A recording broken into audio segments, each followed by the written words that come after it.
Salut à tous, aujourd'hui je vous retrouve sur un sujet que vous m'avez demandé, qui est le sujet de comment on parle de la mort aux enfants. Alors je vais pas vous dire précisément comment on parle de la mort, parce qu'en fait chacun a sa propre façon d'aborder le sujet. En général, c'est un sujet qui est difficile à aborder, parce que c'est un sujet tout simplement qui nous renvoie à notre propre perception de la mort, à nos propres émotions vis-à-vis de la mort et éventuellement de la personne qui est morte, qu'on connaît. En général, quand on en parle à notre enfant, c'est parce que c'était quelqu'un que notre enfant connaissait, donc que nous, on connaissait. Et est-ce qu'on a su accompagner bien nos propres émotions? C'est pas dit, donc forcément c'est difficile en fait d'en parler à notre enfant. Souvent c'est ça le problème. Après, les mots justes, il n'y en a pas. Ils dépendent de vous, de qui vous êtes, de ce que vous avez vraiment envie de dire à votre enfant. Et puis votre enfant, de sa façon de réagir, de sa sensibilité qui est propre, de ses éventuels questionnements, puisqu'il y a des enfants qui vont beaucoup interroger et d'autres qui vont se contenter de quelque chose de très succinct.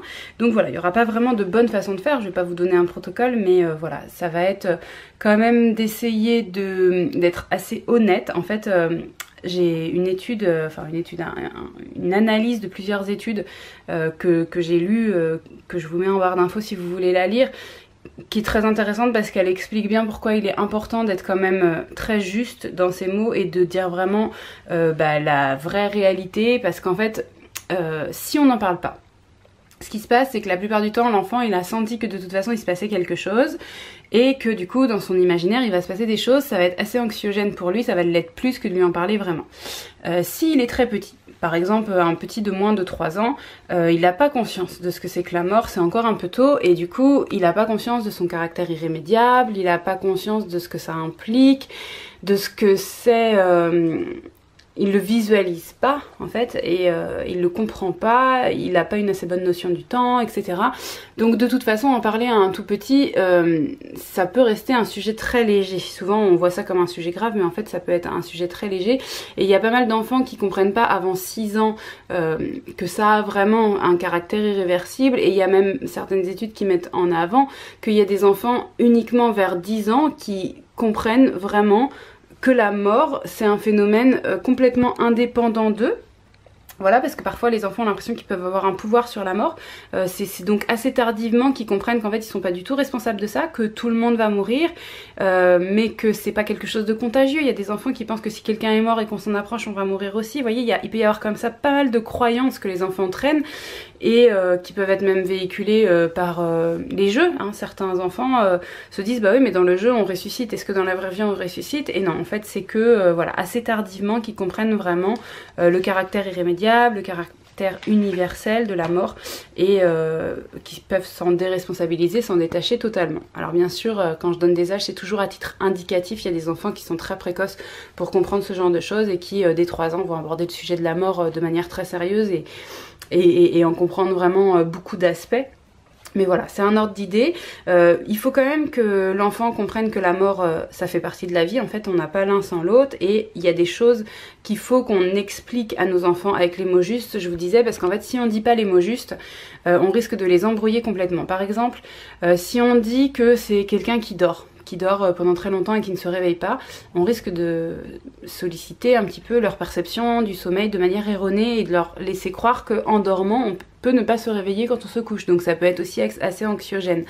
On peut aussi parfois entendre des parents qui disent que telle personne par exemple, ils disent voilà papy ou mamie est parti dans un long voyage, etc. Mais un long voyage vers où et quand est-ce qu'il revient, etc. C'est pareil, en fait l'enfant il sait ce que c'est que des vacances, il sait ce que c'est que de voyager, il sait ce que c'est que de se déplacer, il sait qu'à un moment on revient et ça risque de lui laisser l'espoir que la personne va revenir. Alors peut-être que c'est votre souhait justement de pas lui dire que c'est définitif, mais en réalité c'est pas l'aider, parce que ça nourrit des faux espoirs et que ça donne une perception erronée en fait de ce qu'est la mort. L'enfant ne pourra pas bien comprendre ce qu'est la réalité de la mort. Et pourquoi c'est important qu'il le comprenne bien, parce qu'en fait c'est ça qui va justement l'aider à lui s'en dissocier, à comprendre que lui il n'a pas d'impact sur ça, à comprendre que voilà, il y a même les animaux qui, quand ils meurent, ne revivent pas, il faut prêter attention par exemple si on veut pas écraser un insecte, ça veut dire que s'il est mort, il est mort l'insecte qu'on a écrasé, c'est fini pour lui, il est pas juste en train de dormir. Enfin, il faut être assez clair, le plus clair possible en tout cas, même si je vais vous citer exactement ce qui est marqué parce que je trouve que c'est très bien dit, ce que Hélène Romano dit dans le texte dont je vous parlais qui est en bio juste en dessous en descriptif, donc c'est un extrait de ce que j'ai trouvé sur Cairn Info où on trouve pas mal de choses. Alors la petite phrase c'est: pour parler aux enfants de la mort, nous devons employer les mots de la réalité qu'ils peuvent comprendre en fonction de leur âge et non pas des mots qui masquent nos propres peurs. Voilà, je trouve que c'est très éloquent et du coup j'ajouterai juste ce que moi j'ai tendance à dire personnellement. En général, pour parler de la mort, je dis clairement que biologiquement en fait c'est le cœur qui s'arrête de battre, on ne bouge plus, la vie est terminée. Voilà, je dis les choses telles quelles. Et puis je précise que par contre, même si le corps s'arrête, en fait la personne pendant sa vie elle a transmis des choses autour d'elle, elle a peut-être construit des choses, elle a peut-être parlé avec des gens et appris des choses à d'autres gens, elle a créé des souvenirs avec sa famille, avec ses amis, et que ces souvenirs-là, eux, ils restent, et qu'en fait chacun de nous laisse une empreinte de ce qu'il a été sur la terre en fait, avec son entourage et avec ce que chacun a pu créer, inventer, ou tout simplement transmettre, ou tout simplement donner comme amour, etc. Et ça je le précise toujours parce que je trouve que c'est hyper important de savoir que quand on meurt, il n'y a pas tout qui disparaît non plus. C'est juste physiquement la personne qui n'est plus là.